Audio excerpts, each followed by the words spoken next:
The flight attendant took off her shoe to stir the coffee, then calmly brought it to the passenger. Unexpectedly, the passenger seemed to have noticed something was amiss all along, and immediately knocked the coffee over. The flight attendant's arm instantly turned bright red from the scalding heat, but she didn't dare show the slightest sign of displeasure, because this passenger was a distinguished princess. But the flight attendant simply couldn't let it go, so when it was time for the meal, even though she knew the princess had a seafood allergy, she deliberately prepared a bowl of seafood noodles to trick the princess into eating it.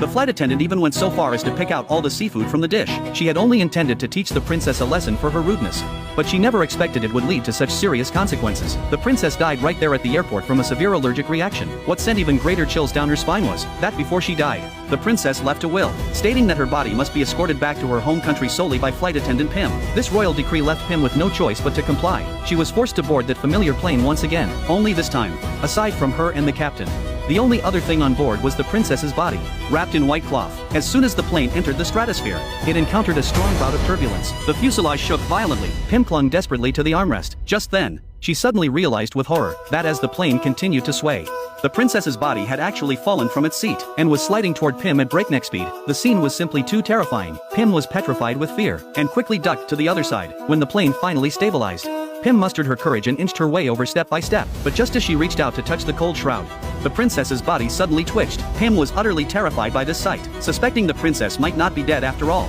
she hurriedly called the captain. However, the captain thought Pim was hallucinating. After a few impatient words of reassurance, he told her to handle it herself, with no one to turn to for help.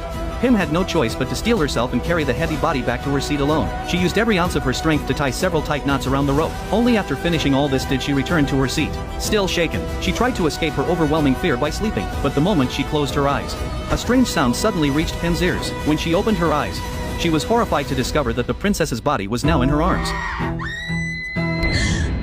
It turned out to have been just a nightmare, but before she could even catch her breath, she saw a figure pass by behind her. Pim cautiously followed the figure toward the princess's seat, only to discover that the body, which she had bound with a tight knot, had vanished without a trace. She immediately called the captain, but just then, a faint, intermittent cough came from nearby. Pim followed the sound, and found the shroud carelessly discarded on the floor outside the restroom door. Her heart leapt into her throat. Trembling, she pushed open the restroom door, but there was nothing inside. Just as she thought it had been a false alarm, the plane jolted again. The restroom door was locked from the inside, and the lights went out. The cabin was plunged into deathly silence and darkness. Pim frantically tried to open the door, but found she couldn't budge it no matter what she did. Just then, she felt cold breath brushing against her neck. When she turned to see what was behind her, Pim completely broke down. She threw all her strength into trying to open the door, and ran frantically through the cabin like a madwoman. Suddenly, a food cart burst out from the side without warning, and slammed into her with full force. In a daze, she saw the princess's vengeful figure standing not far away. Driven by her instinct for survival, she grabbed the emergency fire axe from the wall, and frantically smashed the window open. She would rather jump out of the plane than remain in the same cabin with that vengeful ghost. The captain was terrified by her frantic actions,